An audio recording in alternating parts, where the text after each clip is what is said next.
SP Smart School announces registrations for new admissions for class 11th and 12th. Admission open till availability of seats. Visit www.spsmartschools.com.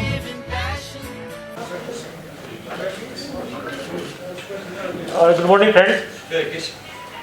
जैसा कि हम लोग जानते हैं, कल जो तराल में एक इंसिडेंट हुआ था जिसमें हमारे एक एसपीओ को शहीद कर दिया गया। जब उसकी वाइफ और बेटी बचाने आई तो मिलिटेंट ने उस पर भी अंधाधुंध फायर किया, उसको भी शहीद कर दिया। उसमें जैश मोहम्मद का एक पाकिस्तानी मिलिटेंट था और एक जैश का लोकल मिलिटेंट उसमें इन्वॉल्व था। उसको हम लोग आइडेंटिफाई कर लिए हैं, पीछे पड़े हैं, ट्रैक कर रहे हैं। बहुत ही जल्दी उसको हम लोग न्यूट्रलाइज कर लेंगे। मिलिटेंट ने ये दिखा दिया कि कितना ही बारबरिक होता है। ये टीआरएफ वाले जो क्लेम करते हैं, इनोसेंट को मार को क्लेम करते हैं कि ये इन्फॉर्मर था, मुखबिर था, ये शो करता है कि जो कितने लोग बारबरिक हैं, कितने झूठ बोलते हैं, कितने लोग दुष्ट हैं। लोग, उनकी वाइफ चाहे बेटी कोई किसी का सोर्स नहीं थी। हस्बैंड भी एसपीओ था, बेचारा नौकरी कर रहा था पुलिस में। नौकरी करना तो गुनाह नहीं। अगर कोई पुलिस वाला एंटी टेररिस्ट ऑपरेशन में भाग लेते हैं तो वो भी गुनाह नहीं, उनका ड्यूटी का पार्ट है। जबकि बेचारा वो कोई एंटी टेररिस्ट ऑपरेशन में इन्वॉल्व नहीं था, वो सिंपल एक एसपीओ था। गरीबी की हालत में लोग नौकरी ऐसा करते हैं पूरा। ये मिलिटेंट का असली चेहरा है। पिछले कुछ दिन में इनोसेंट को, सिविलियन हो या पुलिस वाला जो कहीं छुट्टी पर जाते हैं, अपने घर जाते हैं या मस्जिद के पास नमाज पढ़ने जाते हैं, उसको टारगेट कर रहे हैं लोग। एक सोसाइटी में, एक कश्मीर में एक फेयर साइकोसिस, एक ऐसा माहौल बनाना चाहते हैं कि इनको डर है आने वाले दिन में यहाँ काफ़ी टूरिस्ट आएंगे, लोग आएंगे, यहाँ पर अमन चैन होगा, उसको ये देखना नहीं चाहते हैं। कुछ पॉजिटिव टॉक भी चल रहा है, उसको भी डिस्टर्ब करना चाहता है। इनका ये मेन मकसद है। यह नहीं चाहता कि यहाँ पर शांति हो, लोग यहाँ पर विकासशील हो, डेवलपमेंट हो, लोग दो पैसा कमाए। इसलिए ये सिविलियन को और इनोसेंट को टारगेट कर रहे हैं लोग। जहाँ तक कल का ऑपरेशन के बाद बात है, जैसा कि हम सब जानते हैं कि लावेपुरा इनकाउंटर के अटैक के बाद और खुशीपुरा अटैक के बाद, खुशीपुरा में हमारे आर्मी के 2 जवान शहीद हुए थे और लावेपुरा में मार्च में इसी साल सीआरपीएफ के 3 जवान शहीद हुए थे। हम लोग आइडेंटिफाई कर लिए थे उस मॉडल को। उसमें जो गाड़ी जो बात उसको पहले पकड़ लिए थे। 10 लोग को हम लोग अरेस्ट कर लिए थे। उसमें नाम आया था, अबरार का नाम आया था, जो नारवल का है, नदीम अबरार पूरा नाम है, दूसरा एक एफटीव का और खुर्शीद मीर का। ये तीनों का मॉडल, दोनों इंसिडेंट क्या था बड़ा इस साल का। खुर्शीद सोपुर इनकाउंटर मारा गया, उससे जो हथियार AK-47 रिकवर हुआ था वो हमारे सीआरपीएफ के जवान का था, उसका नंबर मैच कर गया। उसके बाद आप लोग एक खुद शेयर देखे होंगे कि टीआरएफ वाले ने एक वीडियो जारी किया था जिसमें उन्होंने खुद क्लेम किया था कि अबरार एंड कंपनी ने ये एक्शन किया है। आप सारे वीडियो देखे होंगे। हम लोग पुलिस की टीम, हमारे डीआईजी अमित कुमार के सुपरविजन में क्लोजली मॉनिटर कर रहे थे। एक स्पेशल टीम बनाए थे, उसको उसके एक मूवमेंट को ट्रैक कर रहे थे। कल मॉर्निंग में वो अबरार वहाँ से निकला था नॉर्थ कश्मीर से, और जो मुस्लिम जो है एक पाकिस्तान टेररिस्ट, दोनों को मिलके एक बहुत बड़ा हादसा 2 जगह करना था कल। उससे पहले हम लोग जिस गाड़ी में आ रहा था, हमारे एक स्पेशल नाका के सीआरपीएफ पुलिस ने उसको पकड़ लिया। पकड़ने के बाद उसको हम लोग थाना में ले गए, इंट्रोगेट किया गया। ये ज्वाइंट इंट्रोगेशन था जिसमें सीआरपी, आर्मी, पुलिस तीनों विंग मिलके इंट्रोगेट किया। उसके बाद एफआईआर लॉन्च किए, उसमें एफआईआर में उनको पूरा उसको अरेस्ट किए और इंडियन एविडेंस एक्ट 27 सेक्शन के तहत उसको हम लोग फिर जो बोला था कहाँ पर रिकवरी करने के लिए जो कानूनी लीगल है, हम लोग राइफल उनका जो था हथियार रिकवर करने गए थे। हालांकि एक पिस्टल और एक ग्रेनेड पहले रिकवर हो चुका था और जो घर सस्पेक्टेड हाउस गया था अंदर से फायरिंग आ गया। जिस फायरिंग में हमारे सीआरपीएफ के एक ऑफिसर, 3 लोग टोटल इंजर्ड हो गए और उसको रीइंफोर्समेंट किया गया। सीआरपी, आर्मी, पुलिस ने कॉर्डन को एक्सटेंड कर दिया। फिर इनकाउंटर चलते रहा।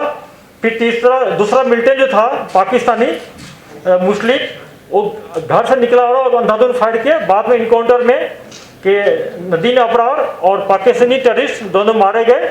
वहाँ से भी 2 AK-47 मिला है। ये पुलिस और सिक्योरिटी फोर्स के बहुत कामयाबी हो, क्योंकि ये मॉड्यूल जो था ये पाकिस्तानी और ये नदी अबरार, इसका टारगेट था कि बार बार इस एक्सिस पर नारवल से लेकर हैदरपुरा के बीच में बार बार एनएच को टारगेट करना, सिक्योरिटी फोर्स पर हमला करना और वेपन स्नैचिंग करना, यह इनका टारगेट रहा है। इसके लिए मैं अपने सिक्योरिटी फोर्स को बहुत मुबारकबाद देता हूँ। और मैं मेंटेनेंस के पैंट से बार बार फिर से अपील करना चाहता हूँ कि सिक्योरिटी फोर्स पुलिस का फेस देखिए आप लोग। लाइव इनकाउंटर में हम लोग सेंडर लेते हैं, उनको जिंदा रहने का मौका देते हैं कि लाइव इनकाउंटर में, लेकिन अगर कोई टेररिस्ट इस ढंग से इनोसेंट सिविलियन को किलिंग में इन्वॉल्व होगा, सिक्योरिटी फोर्स पुलिस पर अटैक करेगा, उसको हम लोग नहीं छोड़ेंगे। पूरा इंफॉर्मेशन जनरेट करके उसको न्यूट्रलाइज करते रहेंगे। अगर कोई क्वेश्चन है तो सर, श्रीनगर में जो मॉड्यूल एक्टिवेटेड हैं, आप खासकर जो सिविल लाइंस एरिया जो मोरलेस मिलिटेंसी फ्री था काफी सालों से, वहां 2-4 अटैक हुए। जैसा कि हम सब जानते हैं कि सितंबर फर्स्ट वीक में हम लोगों ने ये अनाउंस किया था कि श्रीनगर टेररिस्ट फ्री जोन हो गया, सही में हो गया था। उसके बाद सितंबर सेकेंड वीक में एलईटी का एक साकिब जो है बरजुला का एक्टिव हो गया। उसके बाद खुटबनी रेडमनी से जब आर्मी का पुलिस का वहाँ पर बहुत सिक्योरिटी फोर्स का प्रेशर पड़ा तो खुटबनी रेडमनी से शिफ्ट होके अब्बास शेख श्रीनगर में शेल्टर लिया है। पाकिस्तान के इशारे पर, आईएसआई के इशारे पर यहाँ पर लोकल लड़कों को कुछ 5-6 को एक्टिव किया है, जो अपने को टीआरएफ कहते हैं, बल्कि एलईटी के ये टेररिस्ट हैं। उसमें एक मार चुका है क्या उबैद, बाकी जो है उसके पीछे हम लोग लगे हुए हैं और बहुत जल्दी उसको या तो अरेस्ट कर लेंगे या इनकाउंटर में उसको न्यूट्रलाइज करेंगे। जहाँ तक कि इंस्पेक्टर साहब की बात बोले तो देखिए, पुलिस वाले डेली छुट्टी पर हो या ऑफ टाइम में ऑफिस के बाद घर जाते हैं, उनको जाना पड़ेगा। हर एक लोग को हम लोग सिक्योरिटी फोर्स की तरह हम लोग कैंप में नहीं रह सकते हैं। ये लोकल है, डेली घर जाएंगे आएंगे, फैमिली के साथ रहना पड़ता है इनको। तो ये सॉफ्ट टारगेट है। अगर ये मिलिटेंट इस टाइप से हमारे सॉफ्ट टारगेट पर अटैक करेंगे तो हम लोग को भी आता है कि क्या क्या कैसे काम करना चाहिए। मुझे भी इसको पता है, 24 साल का बेस्ट एक्सपीरियंस हम लोग का भी, कि कैसे इसको हम लोग भी काउंटर कर सकते हैं। मैं इनको ये एडवाइस करता हूँ इस टाइप के वारदात में नहीं फंसे। बेचारा इंस्पेक्टर क्या करने गया था, ऑफिस ऑफ करने के बाद मॉस्क में नमाज पढ़ने गए। आप लोग वीडियो सारे देखे होंगे, मस्जिद के आगे 2 टेररिस्ट आके पिस्टल से अंधाधुंध पीछे से फाइट कर रहा है। वो किसका क्या बिगाड़ा था? वो तो कोई एसओजी में नहीं था, किसी एंटी टेररिस्ट स्क्वाड में नहीं था। पूरा गांव सोसाइटी में उनका कितना अच्छा इम्पैक्ट था। सिर्फ एक न्यूज बनाने के लिए, फेयर सेक्रेसी पैदा करने के लिए इनोसेंट आदमी को ये लोग और जो सॉफ्ट टारगेट उनको टारगेट कर रहे हैं।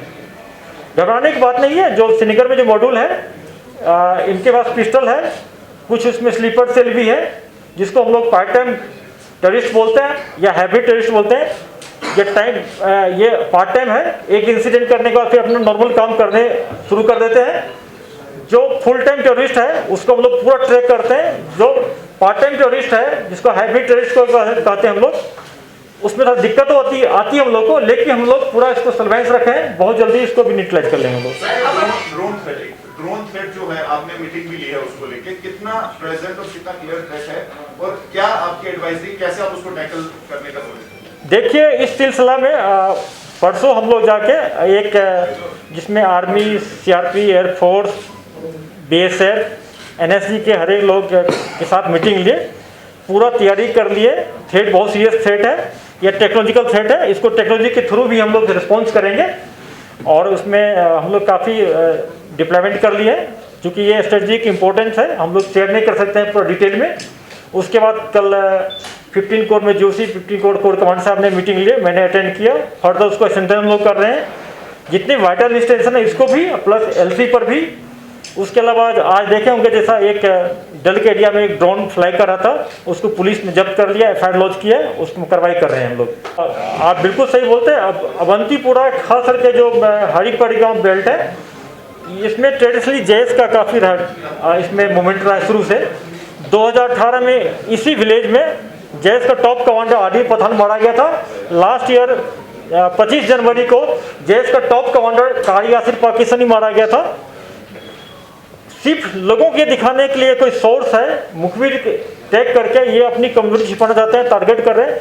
हम लोग ऑपरेशन को इन्हांस कर दिए हैं, इंफॉर्मेशन को जनरेट कर रहे हैं, ह्यूमन इंट पर और फोकस कर रहे हैं। सराल में 2-3 अच्छे ऑपरेशन निकाल के इसको भी लोग कंट्रोल कर लेंगे।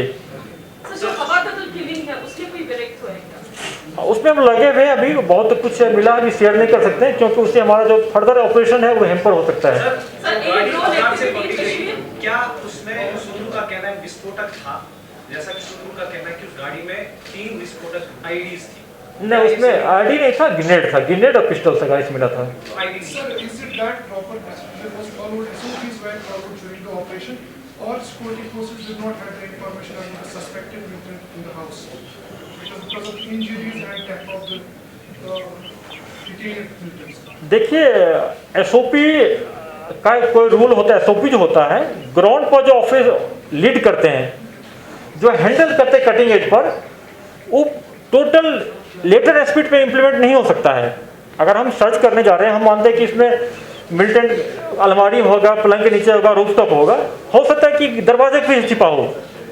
ये बहुत टेक्निकल, ये प्रोफेशनल हजार्ड है, इसको हम लोग एक्सेप्ट करना पड़ेगा। ये टेररिस्ट नदीम अबरार जो था, हम लोगों को नहीं बताया था कि उसमें पाकिस्तानी मेरा मिलिटेंट है, उसमें मेरा है।